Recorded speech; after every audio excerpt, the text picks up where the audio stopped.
So it's Thursday, June 30th. It's day 10 of the Daniel Leadership Institute. And we had taken a field trip to Split Rock State Park. And we were given an assignment. We had a session and then we were assigned to go find a spot and dream. Dream. What could you do? What kind of person do you want to be? What contribution could you make? So I'm walking down the trail, and I should be taking in all of God's beauty, but I'm frustrated. I'm asking, I'm waiting. What dream do you have? Nothing. At the end of the day, the participants, all 6 of us, and others, were asked to write a letter, as if we were 7 years in the future and we had accomplished these dreams. And I listened to everybody read these letters, and I felt kind of small, because I didn't have anything amazing that I wrote about. And I thought, God, why did you bring me to these 40 days if I can't even dream? Sunday, July 16th is day 28. And I'm sitting in Wilderness North on the deck, overlooking the lake. It was our 3rd Sabbath, and I was reading Luke chapter 11. One of the things that we do during the full 40 days is we read a chapter a day in one of the Gospels. And this particular day I was reading in chapter 11, and in verses 9 and 10 it says, "Ask, and it shall be given to you. Seek, and you will find. Knock, and it will be opened to you. For everyone who asks receives, and he who seeks finds. And to him who knocks it will be opened." So I asked, same question, God, what do you have for me after this? And this time he did answer, but it was in an unexpected way. He said, "Just today, Heidi. Just today." It's Thursday, July 27th, day 39 of our Daniel 40 days. And once again, I'm sitting on the deck, but this time it's 4:30 in the morning. I wanted to watch the sunrise one time before I left, and my time was getting short, so I got up yesterday. Surprisingly, it wasn't as hard as I thought after going to bed at midnight the night before. As the dark sky started to change color and become orange and pink, God spoke to me one more time. And he said, "See this beauty, Heidi? This is just for today. That's what I want you to do. I want you to bring beauty into your world each day. Bring the beauty of my Son, Jesus Christ, into the world that I give you." I learned that dreams don't have to be big, or far into the future, or amazing, huge things. A dream can be one day at a time. A sunrise is a gift every single day from God, just for that day. And that's the gift I want to give my world. A week ago tonight, 6 of us were sitting at Sammy's Pizza, laughing and enjoying each other's company. It was our last Saturday night together, and we didn't want it to end. As we finally left, somebody turned to Sammy and said, "Sorry for keeping you up so late. Past closing, excuse me." Sammy, the restaurant owner, said, "No, it's okay. I like you people. I like your laughers." All 6 of us together. We spent all our Saturdays together, even though it was our free time to get away, do stuff. The Crooked Pint, Rustic Cafe, Pickers, and the Laundromat. Somehow, we were all together. We didn't have to be, it was our day off. But we wanted to maintain that unity that we felt each workday. Psalms 145:15 says,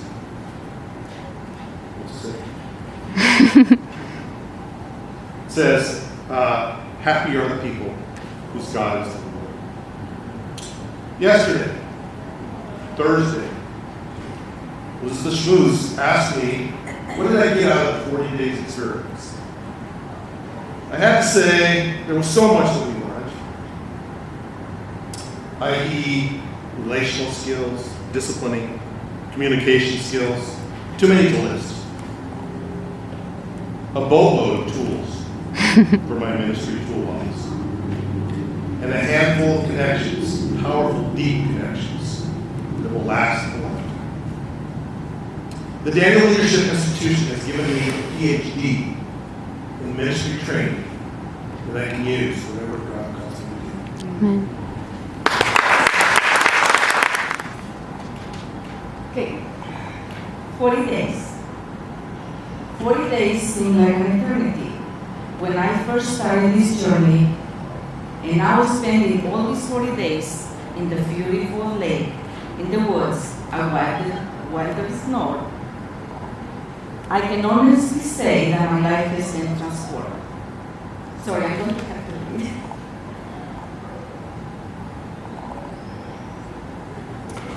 Wednesday, July 12, 2:30 a.m.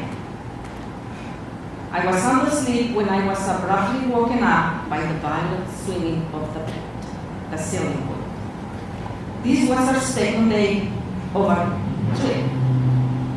During this particular night, the waters were very rough and the sailboat was swimming back and forth, back and forth.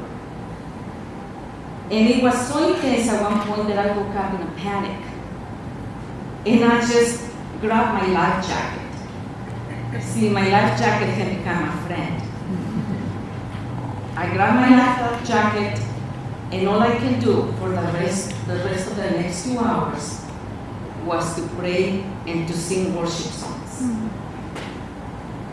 Same day, mid-morning, we embarked on a mission to sail to the farthest islands, to the farthest island of the group of islands we wanted to visit for the day.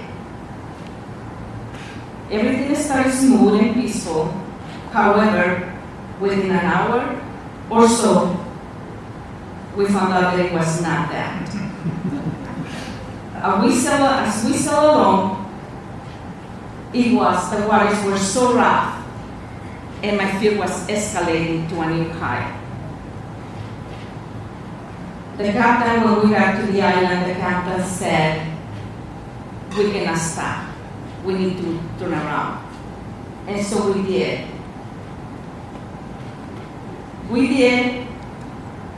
But to our dismay, we found out the storm was actually much worse. The waves kept getting higher and higher. I was bouncing around in the sailboat's cabin, along with the boots, the jackets, and everything else down there.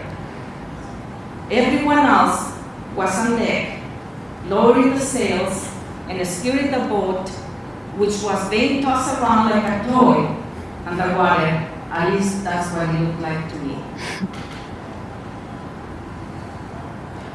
That's how I perceived it.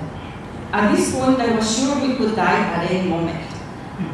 That's how fearful I was, and it was real. When we got to safety, Captain Bob told us that the waves were about 9 feet high, and it was the worst he had seen in all his years of sailing in Lake Superior. When I heard this, I almost fell to the ground. You know why? I don't know how to swim. So I almost did not come to the training because I was so afraid of the sailing trip. If I would have stayed home because of fear and lack of courage, I would have missed all the amazing friendships and all the amazing experience that God had for me during this time at the Daniel Leadership Training. What I learned through all this is that because Jesus lives in me, I can face my fears with courage. It's week 5, and it is a beautiful Thursday afternoon. And I'm looking out over the Silver Bay Marina, sitting between Dave and Mark. and I am absolutely amazed at the things that I'm hearing. My friends, one by one, are reading their 7-year letters, much like Heidi referred to. This is a different day. But now we're looking back over what have we accomplished in our ministry, in education, over the last 7 years. And we're writing these letters as if it's already happened. And I'm just in absolute awe of the things that I'm hearing. The vision that these men and women before you tonight have is absolutely astounding. If we can accomplish half of the things that we have dreamed about, the impact for God's kingdom will be absolutely phenomenal. It's 10:30 this past Wednesday night, and I'm sitting on the couch with Amber. We're on the front porch of the shelter, and we're working on a big project that we have been assigned to complete, to take back with us as a plan, a vision for what we're going to do with all the tools that we've learned at Wilderness North. See, a couple of years ago I read a book called Do Hard Things. It kind of inspired me. So I bought 6 copies, as I'm the student council sponsor at my school. And I passed them out to my officers and said, you need to read this book. At the end of the school year, I asked them for the books back and asked them if they read them. And the answer, of course, was no. See, I had an idea, but I really didn't know what to do with it. But at the Daniel Leader Institute, I learned how to make a plan. And I learned how to engage kids in a book club. And now I'm sitting there with Amber and I'm writing my plan of action for how I'm going to engage my student council kids this year in a book club. And we're going to get through Do Hard Things by Christmas. And then we're going to read How to Win Friends and Influence People at the end of the school year.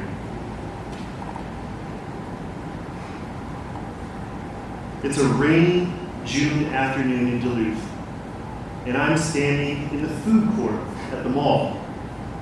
And I'm engaged in conversation, not for the first time, but for the second time, with Liz and Ed. I met Liz in Barnes & Noble and struck up a conversation with her. And we had a wonderful 45, 50-minute talk. And I learned a little bit about her and her grandchildren, her children, her husband. And then I ran back into them again in the food court, and we just had to talk some more. A week earlier, I was in Beaver Bay, and I had talked to a man in front of the ice cream shop.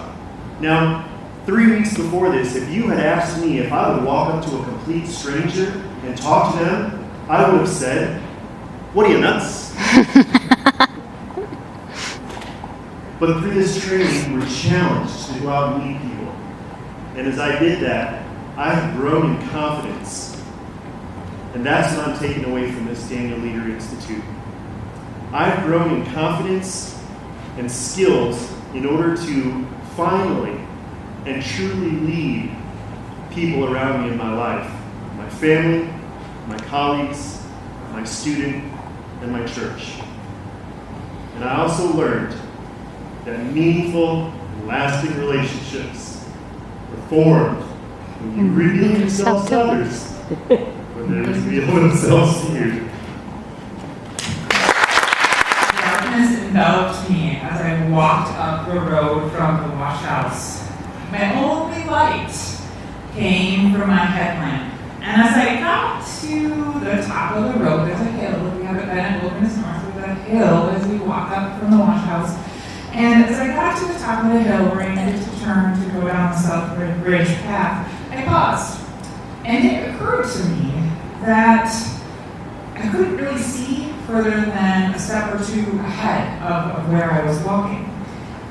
But I didn't need to worry, because eventually I would make it to my cabin, because I could see just that one step, and then that one step. I only needed to think about the next step. The four of us were snug around the table in the cabin of the Grins. Our captain was snoring in the stern berth, and I had just completed my 20-minute talk on perseverance. And I surprised even myself about giving this talk. You see, I came to the Daniel Leadership Institute pretty confident in my communication skills. It's what I do. I'm an English teacher, I was a speech coach, I was in competitive forensics. I love public speaking. I know it sounds crazy, but I do.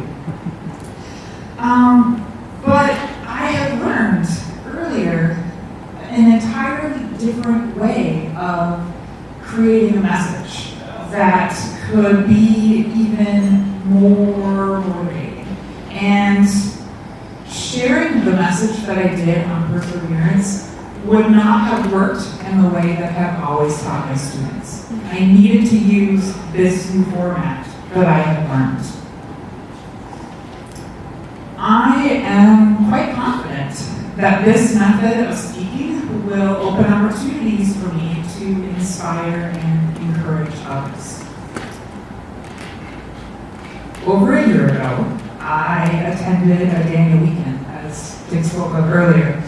And at that weekend, one of the things we had to do was share our dreams. If we could do anything without any robots, what would we do? And I got up and I stood there and I said, I would be a motivational speaker because I love this place right here, standing in front of people. But it was, like I said it and then I kind of put it on a shelf because dreams are kind of hard things. So as Chris alluded to and as Heidi alluded to, this past 40 days we've had kind of a large assignment. And that assignment was creating a personal management plan for ourselves, for our lives. And among other things, this included coming up with dreams and goals and plans of action for those dreams and goals and all sorts of other things. And the process for me was kind of slow and a little bit painful sometimes, as I tend to be kind of an all or nothing sort of plan. And creating this plan helped me to sort of put my goals, my dreams, what the heck am I doing here on this earth, all into perspective. So the impact of the 40 days was being encouraged both to dream and to plan, understanding that I only need to take the next step.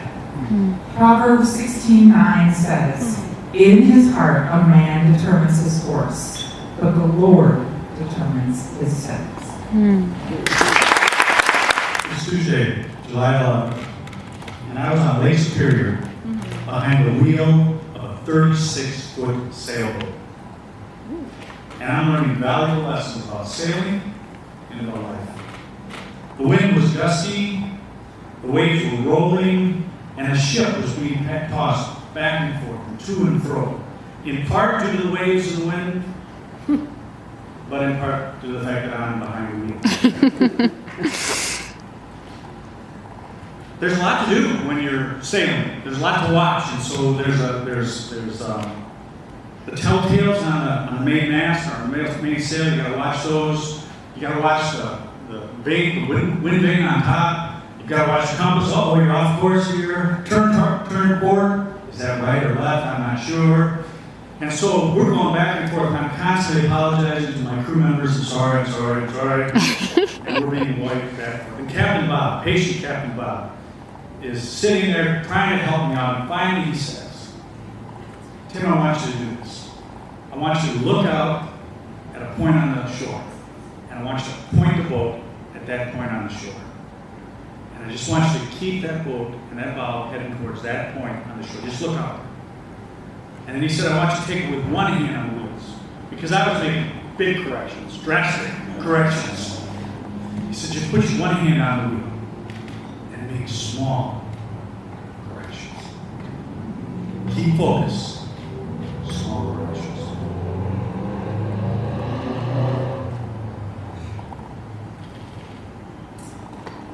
Two of the things that I will take home from these 40 days that I've been in. The first, affirm, affirm, affirm. Throughout the 40 days, we have made, all of us, 6 to 10, I didn't count them exactly, different presentations. And we had to get up in front of everybody, and we had different modules, and we had that timer that was timing us. We got it done in a long time. And there was a lot of pressure, but we went through it. And after every one of those, we had to stand up and have somebody affirm our message and the speaker. And I don't know about the rest of you, actually I do, because I watched you two. We're all up there like it here, I don't want to hear this. So embarrassed to say these things about me. And actually, I got to be honest with you, after about the fourth time, I was like, come on, really? They're done saying nice things about me. They've said it all, I don't need to hear it anymore. But I can tell you personally, to all of you who said those things about me, that I appreciate that you made me more confident. And one of the things that I've learned that I can take home with me is that I can do that for other people too.